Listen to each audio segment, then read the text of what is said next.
Hi everyone, I have Miss Nishu with us. She is into this field of MBBS abroad from past 12 years. She is like our mentor, and today I'm here. I'll just ask few basic questions to her. You will hear from her directly. Like basic questions, ma'am, मैं आपसे पूछूंगा जो students हमसे generally पूछते हैं. Though we give them the answers, but it's always good to hear from someone who is into this industry from quite some time.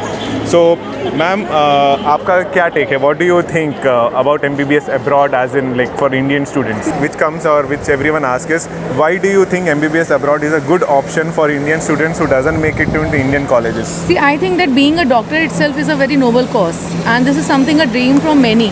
And moreover, that it's a demand of the current situation. If Correct. you see the data, the global data of WHO, there's a huge demand of the medical science people in amongst not only in India and across the globe. Correct. So if somebody would like to actually become a doctor and there is also a demand, then we should actually fill up the gap of this demand and supply thing. This is what my working on. Correct. Plus, I don't want to comment on the political thing. Of course, everybody knows that how the system in India that works for the recruitments for MBBS. Then Correct. you give the NEET, and then the kind of 13 lakhs plus students they give NEET exam. Then there's hardly few seats, which is for them. That is also not affordable for many of them. Correct. Many of them. So that is why this going abroad and doing this degree from abroad, getting this qualification from the abroad, that come into the picture, which is not new. Actually, अगर हम देखें old database, it's been more than 25-year-old that people, those are doing this, their MBBS degree from CIS countries and coming and they are doing practitioner. They are actually a famous doctor in India. Correct.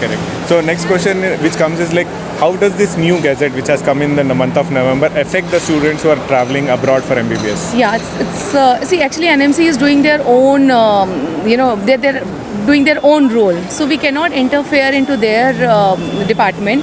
But yes, such kind of gadgets actually is required also to keep a control on the universities, the kind of universities which is popping up every year. The new universities which is coming up, they're attracting these students with their lucrative offers. So just to keep a control on that, NMC gadget has come, which I respect and actually welcome that gadget. But at the same time, there are certain points which needs to be actually reconsidered by even the NMC, for which the discussions are already going on. Okay. So, ma'am, according to you, which countries are best for Indian students to go and pursue their MBBS? I know it's a debatable question, but right. what are your recommendations? See, if again you ask me my recommendation, no country is very good and no country is very bad. It's depend upon that what is your budget allow, what is your future planning about selecting the university and what exactly you want to do, finishing your degree. Some countries are offering 6-year programs, some countries they're having their own entrance exams, some universities are 5-year program. So it's again debatable question, but yes, अगर हम pocket friendly countries में देखें, then before the NMC thing, because after the NMC rules, of course, the duration is going to be revised. We always recommend a student they should go for something which they can finish it early 5 years, because only the graduation degree, which is MBBS, is not going to be sufficient for them. Correct. Until unless they don't do for PG. Correct. Overall, the duration is anyways for them 7 to 8 years. Correct. So by doing this 5-year program, you can at least minimize 1 year for them. Plus, the countries which is affordable. Sometimes people they come to me and they say कि ma'am आप लोग CIS Kazakhstan को Georgia को promote करते हो, but they are very cheap. You need to understand they are not cheap actually. They are not taking any extra charges from the international students. So their fees is same. Even if you see in India, the government universities and colleges, they charge 3 lakhs rupees approximately. That is Correct. normal budget. Correct. The same like in our universities, which is government, they are charging same, which is the common fees for Indian and international students. And plus, of course, the currency rate is also one of the factor which makes the fees little bit affordable for the students. So they are not cheap. These are actually, we are selling these universities, they are promoting them in the actual cost, not in something which actually special cost for international students. Correct. That. So next question which comes up is like this education there, it is basically in English.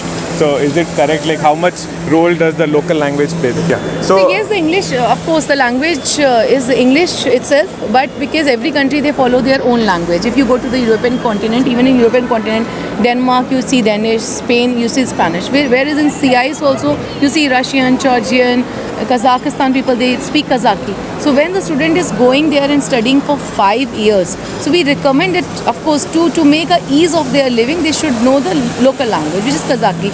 But that is not going to affect their studies, because the studies is completely in their English language, whether it is Kazakhstan, it's Georgia, or maybe Russia. Oh.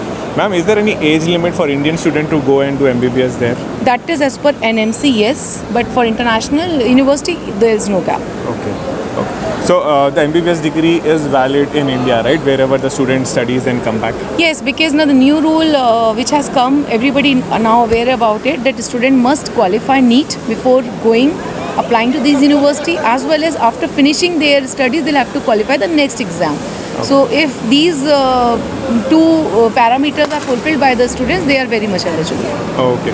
And ma'am, are these countries safe for girl students to travel?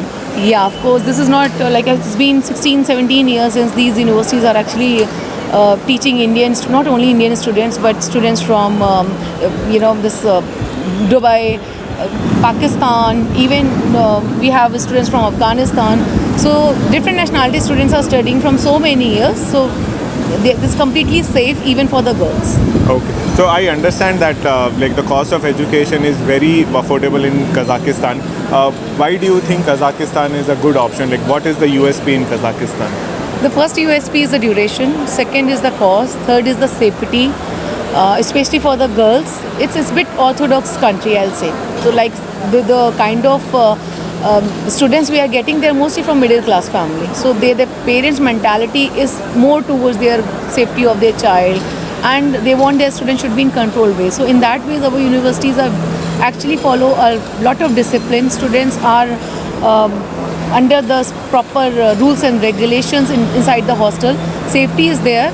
And when we talk about the education, yes, if you yourself go and see, I always welcome all the parents, all the channel partners who works with us, come see the university infrastructure yourself, then you will get to know kind of quality their students are getting there.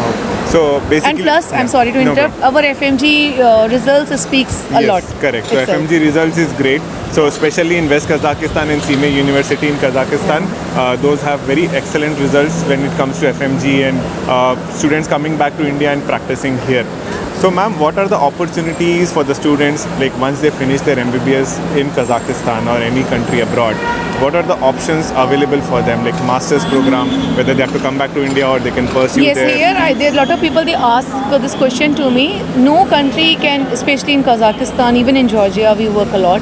These countries do not stop you to practice in their country, but every country they have their own procedure to get the licensing, like in India as well. Even if you go into USA, so they have their own licensing exam, even in Canada. So same like if you're studying in Kazakhstan, if you really want to practice, not many people, I know Indian students, they are working in Kazakhstan as well, even in Georgia. You need to actually follow their rules, their practicing license. You have to finish as per their requirement, and then yes, you are very much eligible to even work there. Otherwise, students can plan and target for USMLE exam, go to US for their PG. Or, of course, the India option is anyways open for them always. Okay, great. So, do you have any message for our students and the future doctors of India? Yes, without being biased to any university or any college or particular any country, I would say there's a lot of rumors that you probably, you would be seeing in different Facebook, Instagram and Google. What I recommend is that connect to the students directly in the universities. Just have a faith with your channel partner or agent who is guiding you, counseling you, and try to visit or take the admission into the universities which is physically visited by the people. Those are actually recommending you these universities. Great. Thank you. Great. Thank you so much, ma'am, for your time. We look forward to a long-term partnership with you. Sure. Thank you.